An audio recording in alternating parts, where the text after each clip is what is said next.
வணக்கம். ஆந்திர மாநிலத்தையே உலுக்கிய ஒரு மிகப்பெரிய ஒரு சம்பவம். ஒரு குழந்தை ஒண்ணு காணாம போயிடுச்சு. அந்த குழந்தை காணாம போய் 1 நாள் இல்ல, 2 நாள் இல்ல. கிட்டத்தட்ட 26 நாள் ஆகியிருக்கு. இன்ன வரைக்கும் அந்த குழந்தைக்கு என்ன ஆச்சு?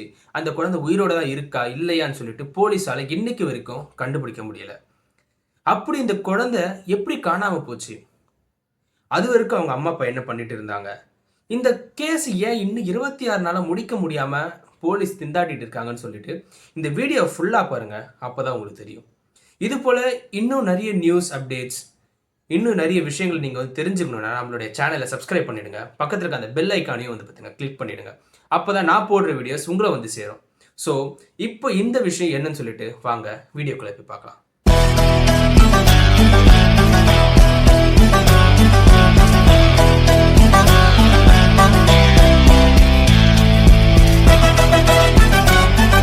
ஜான்வி அப்படின்றது அந்த குழந்தையோட பேர். அந்த குழந்தைக்கு வந்து பார்த்தீங்கன்னா 3 வயசு ஆகுது.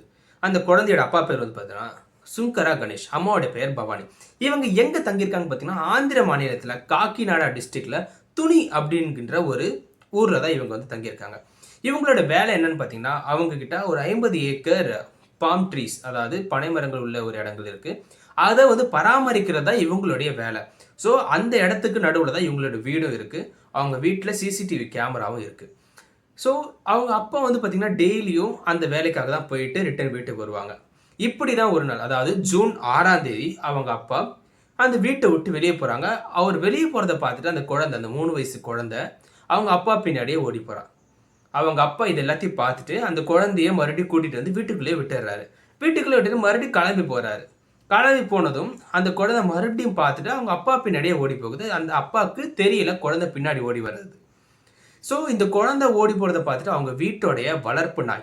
அந்த நாய் வந்து பார்த்தீங்கன்னா, அந்த குழந்தை பின்னாடியே ஓடி போகுது. அப்பா என்ன நெனச்சிட்டு இருக்காருன்னா, குழந்தை அம்மா கூட தான் இருக்குன்னு. அம்மா என்ன நெனச்சிருக்காங்கன்னா, குழந்தைய அப்பா கூட்டிட்டு போயிருக்காருன்னு சொல்லிட்டு.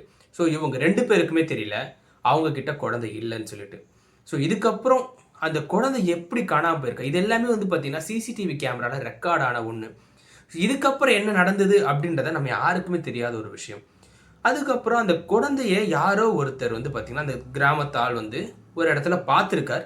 அவர் வந்து அந்த குழந்தைய தூக்க போம்போது, அந்த நாய் வந்து கொலைச்சதுனால, அவர் வந்து போயிட்டு அவங்க அப்பா கிட்ட போய் இன்ஃபார்ம் பண்றாரு. ஸோ இன்ஃபார்ம் பண்ணிட்டு ஒரு 15, 20 நிமிஷத்துல அவங்க அப்பா அங்க வந்துடுறாரு. வந்து பார்த்தா குழந்தையே காணோம். கிட்டத்தட்ட அந்த கிராமத்து ஆளுங்களும் வந்து பார்த்தீங்கன்னா, பல இடத்துல செக் பண்றாங்க. குழந்தைய தேடுறாங்க. எங்கேயுமே வந்து பார்த்தீங்கன்னா, அந்த குழந்தையும் காணோம், அந்த நாயும் காணோம். ஸோ, இதே போல அன்னைக்கு ஃபுல்லா தேடியிருக்காங்க. குழந்தை எங்கேயுமே கிடைக்கல. அடுத்த நாள் வந்து போலீஸ் ஸ்டேஷன்ல போய் கம்ப்ளைண்ட் பண்றாங்க. போலீஸு இத வந்து ஒரு கேஸா எடுத்துட்டு செக் பண்ணிட்டு இருக்காங்க. அதுவும் இல்லாம இது வந்து பார்த்தீங்கன்னா, நம்மளுடைய டெப்யூட்டி சிஎம், அதாவது பவன் கல்யாண் அவர்களுடைய ஒரு தொகுதியில வரக்கூடிய ஒரு கிராமம் தான் இது. அதனால இந்த நியூஸ் வந்து கொஞ்சம் நெறைய வைரல் ஆக ஆரம்பிச்சது. அதனால ஒரு எக்ஸ்ட்ரா போலீஸ் ஃபோர்ஸ் போட்டு தேடக்கூடிய நிலைமைக்கு வந்தாங்க போலீஸ். போலீஸ் ஒரு பக்கம் ஒரு தீவிர விசாரணையில வந்து போயிட்டு தான் இருக்கு. 1 நாள், 2 நாள் வேற வேற இடங்கள்ல செக் பண்றாங்க. அந்த ஊர் மக்கள்ல இருக்க ஒவ்வொருத்தருடைய வீட்லயும் போய் செக் பண்றாங்க. அந்த ஊரையே சல்லட போட்டு சலிச்சு தேடிட்டாங்க. கிட்டத்தட்ட 3 நாள் கழிச்சு அந்த நாய் மட்டும் திருப்பி வருது. அந்த நாய் திருப்பி வந்ததுக்கு அப்புறம் அந்த ஓனர்ஸையே பார்த்து குலைக்குது. அது தெரிஞ்சவங்கள பார்த்து குலைக்க ஆரம்பிக்குது. ஸோ, போலீஸ்க்கு என்ன டவுட்னா, ஒருவேளை இந்த நாய் ஏதோ கம்யூனிகேட் பண்ண ட்ரை பண்ணுதா அப்படின்னு சொல்லிட்டு செக் பண்றாங்க. அந்த நாயோட கழுத்துல வந்து பார்த்தீங்கன்னா, ஜிபிஎஸ் ட்ராக்கரும் கேமராவும் செட் பண்றாங்க. அந்த நாய் கிட்டத்தட்ட டெய்லி வந்து அந்த ஒரு ஆள் எங்க பார்த்தாங்கன்னு சொல்லி சொன்னாங்களோ, அதே இடத்துக்கு போகுது. அதுக்கப்புறம் சுத்தி இருக்க ஒரு சில இடங்களுக்கு போகுது. ஆனாலுமே போலீஸால வேற எதுவுமே கண்டுபிடிக்க முடியல அந்த நாய வச்சு. கிட்டத்தட்ட ஒரு 6 நாள் கழிச்சு, ஜூன் 15ஆம் தேதி அந்த நாய் வந்து பார்த்தீங்கன்னா இறந்து போகுது. போலீஸ்க்கு இன்னொரு ஒரு டவுட்டுமே வருது. ஒருவேளை இந்த நாயே அந்த குழந்தைய சாப்பிட்டுருக்கலாம் அப்படின்னு சொல்லிட்டு ஒரு டவுட் வருது. அப்படி இல்லன்னா, அந்த நாய் வந்து வேற ஏதாவது விலங்கு கிட்ட சண்டை போட்டுறதுக்கான ஒரு சான்சஸ் இருக்கு. அப்படின்னு சொல்லிட்டு அந்த நாயோட உடல வந்து பிரேத பரிசோதனைக்கு வந்து கொண்டு போறாங்க. அதாவது அட்டாப்சிக்கு. இது கொண்டு போகும்போது ஏதாவது ஒரு க்ளூ கிடைக்கும்னு சொல்லிட்டு போலீஸ் அவர்கள் நினைக்கிறாங்க. ஆனா அங்க ஒரு ட்விஸ்ட் என்னன்னா, அவங்களுக்கு எந்த ஒரு க்ளூவுமே கிடைக்கல. அந்த நாய் இறந்ததுக்கான ஒரே காரணம் என்னன்னா, அந்த நாய் கிட்டத்தட்ட 8, 9 நாளுக்கு வந்து பார்த்தீங்கன்னா, அது எதுவுமே சாப்பிடாம இருந்தது தான் காரணம். அந்த குழந்தை காணாம போனதுல இருந்து அந்த நாய் எதுவுமே சாப்பிடல. அதனால தான் அந்த நாய் இறந்து போயிருக்கு அப்படின்னு சொல்லிட்டு அட்டாப்சில கிளியரா சொல்றாங்க. ஸோ போலீஸ் கிட்ட இருந்த ஒரே ஒரு க்ளூ அந்த நாய் தான். அந்த நாயை எப்படியாவது வச்சு அந்த குழந்தைய ஏதாவது ஒரு இதில் கண்டுபிடிச்சிடலாம் அப்படின்னு சொல்லி நம்பிட்டு இருந்த போலீஸ்க்கும் கடைசி ஏமாற்றம் தான் மிஞ்சியது. போலீஸுக்கு இருந்த அந்த ஒரு க்ளூவும் இல்லாமல் போயிடுச்சு. இப்போ இதனால் போலீஸ் வந்து டிஃப்ரெண்ட்டான ஆங்கிளில் வந்து செக் பண்ண ஆரம்பிக்கிறாங்க. ஒருவேளை இந்த குடும்பத்துக்கு யார்கிட்டயாவது பகை இருந்திருக்கும். அவங்க இந்த குழந்தைய தூக்கி வச்சுட்டு ஏதாவது விளையாடுறாங்களா அப்படின்னு சொல்லிட்டு செக் பண்ணுறாங்க. அப்போ தான் அந்த ஊரில் இருக்க ஒருத்தர் வந்து பார்த்தீங்கன்னா ஆல்ரெடி இந்த குடும்பத்துக்கிட்ட பிரச்சனை பண்ணியிருக்காரு. அவரை பிடிச்சி விசாரிக்கிறாங்க. ஆனால் அங்கேயும் போலீஸுக்கு கிடைச்சது ஏமாற்றம் தான். அவர் அந்த குழந்தைய கடத்தலை அப்படின்னு சொல்லிட்டு தெரிய வருது. அதுக்கப்புறம் அந்த ஊரில் இருக்க 400க்கும் மேற்பட்ட வீடுகளில் சோதனை போடுறாங்க, செக் பண்ணுறாங்க. இதுக்கும் ஒரு படி மேலே போயிட்டு ஒரு குழந்தை பொம்மையை அதுக்குள்ளே வந்து மீட் வச்சு இங்கே இருக்க அந்த நரிகள், பாம்புகள் போன்ற இந்த உயிரினங்கள் வந்து அந்த தேடி வருதா அப்படின்னு சொல்லிட்டு செக் பண்ணுறதுக்காக அங்கங்கே இந்த பொம்மைகளை வந்து வைக்கிறாங்க. குழந்தை உருவத்தில் இருக்க ஒரு பொம்மைகளை வைக்கிறாங்க. ஆனாலுமே வந்து பார்த்தீங்கன்னா அங்கே எந்த ஒரு நரிகள் நடமாட்டமோ அந்த இடத்துக்கு வரலை. அவங்க சொன்ன அந்த இடத்துக்கு எதுவுமே வரலை.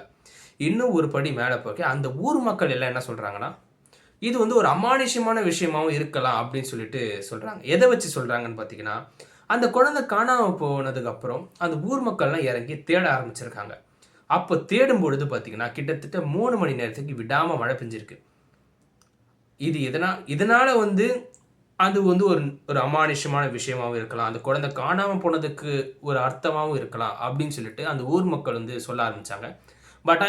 ஆனா இது வந்து பார்த்தீங்கன்னா, போலீஸ் வந்து நம்பிக்கை வரல அவங்களுக்கு. இது கண்டிப்பா அந்த மாதிரி ஒரு விஷயம் கிடையாதுன்னு சொல்லிட்டு, இது வேற மாதிரியான விஷயங்களாவும் இருக்கலாம். குழந்தைய கடத்தியிருக்கலாம்.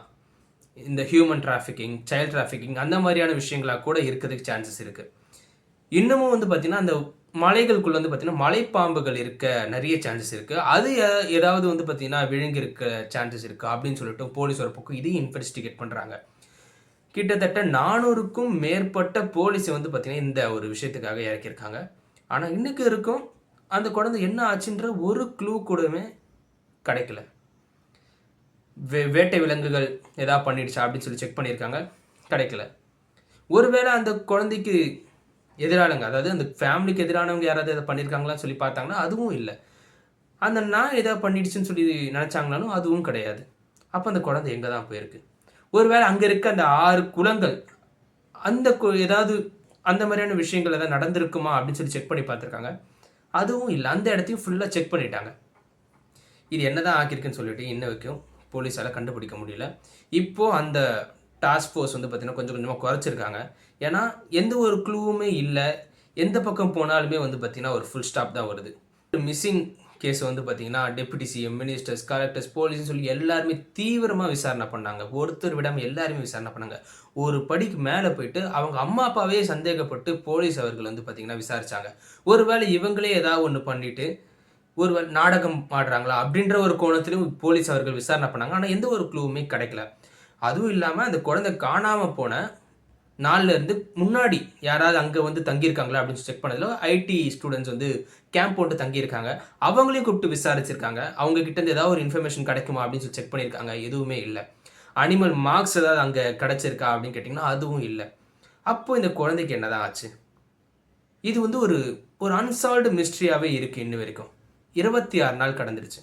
இந்த அன்சால்வ்டு மிஸ்ட்ரியை இதுக்கப்புறமும் சால்வ் பண்ண முடியுமான்னு கேட்டிங்கன்னா அது மிகப்பெரிய ஒரு கேள்விக்குறி தான். இது அமானுஷ்யமாகவும் இருக்க சான்சஸ் இருக்குது அப்படின்னு சொல்லிட்டு அந்த கிராம மக்கள் சொல்கிறத நம்மளால் நிராகரிக்க முடியுமான்னு கேட்டிங்கன்னா தெரியலை. இது போல் உங்களுக்கு இன்னும் நிறைய விஷயங்கள் தெரியணும்னா நம்மளோட சேனலை சப்ஸ்கிரைப் பண்ணிடுங்க. நன்றி.